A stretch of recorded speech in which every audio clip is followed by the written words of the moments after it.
Toujours au cœur de cette deuxième édition du Forum d'Assouan pour la paix et le développement durable. Le forum qui se tient virtuellement cette année à cause de la pandémie du Covid-19. Mais ici, les ambassadeurs de plusieurs pays africains sont présents et tiennent toujours à prendre part de ces grandes plateformes régionales et continentales en faveur du continent africain. Et à cet égard, nous avons le plaisir d'avoir avec nous son Excellence, Monsieur l'ambassadeur Nelson Cosme, ambassadeur plénipotentiaire et ambassadeur de la République de l'Angola en Égypte. Bonjour, Votre Excellence. Merci bien de nous accorder cette interview. Premièrement, Votre Excellence, il s'agit d'une deuxième édition de du Forum d'Assouan pour la paix et le développement durable. Et cette année, c'est trop différent. C'est vrai que le continent africain était le moins touché par le nombre de décès et d'affectés par la pandémie du Covid-19, mais l'Afrique est toujours présente ici et toujours fait face à ces défis. Aujourd'hui, le message est différent à travers cette deuxième édition du Forum d'Assouan pour toujours la paix, le progrès de l'Afrique et la prospérité.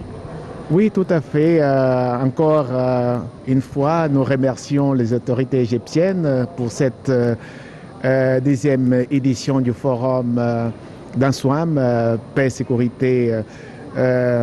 Donc, le contexte est différent, sûrement. Nous sommes, les pays africains doivent faire face à la pandémie du Covid-19 et de son impact sur les économies. Je pense que ce forum sera un moyen de trouver de concertation pour échanger d'expériences entre les différents pays africains qui participent et en même temps voir comment d'une façon plus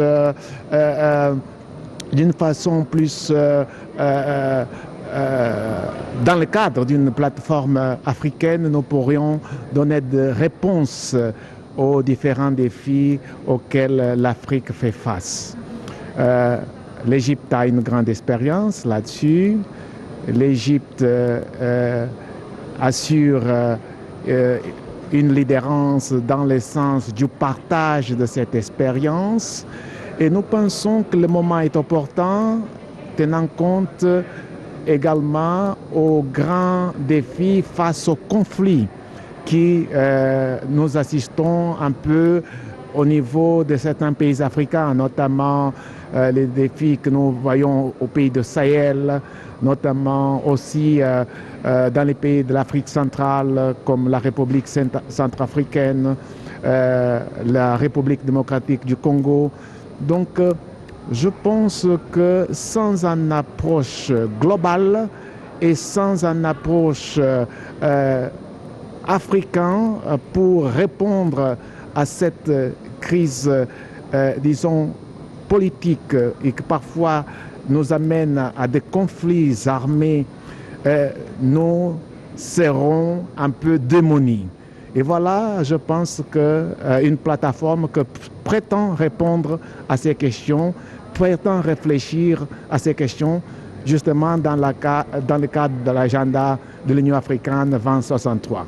Monsieur l'ambassadeur, les défis qui pèsent toujours sur le continent africain, parmi ces défis figurent également les groupes terroristes qui ont bien profité de la crise du coronavirus à travers le monde et qui ne cessent leurs activités, les crises économiques, les crises des infrastructures dans le continent africain. Vous avez dit vous-même que cette plateforme africaine aujourd'hui, cette deuxième édition organisée par l'Égypte, c'est une chance pour la concertation. Après la concertation, nous voyons la volonté politique chez les leaders africains, mais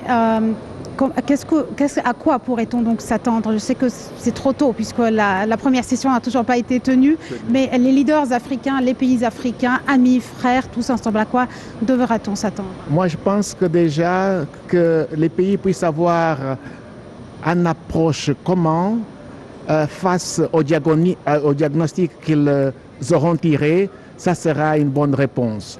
Et l'Égypte a une grande expérience justement dans ces domaines et nous pensons justement écouter justement qu'est-ce que l'Égypte a comme expérience à nous faire partager pour que nous puissions dans le sens de l'enceinte qui est commune à notre, qui est l'Union africaine, voir quel type de réponse sortant d'ici nous pourrons être amenés à suivre et à partager avec l'Égypte.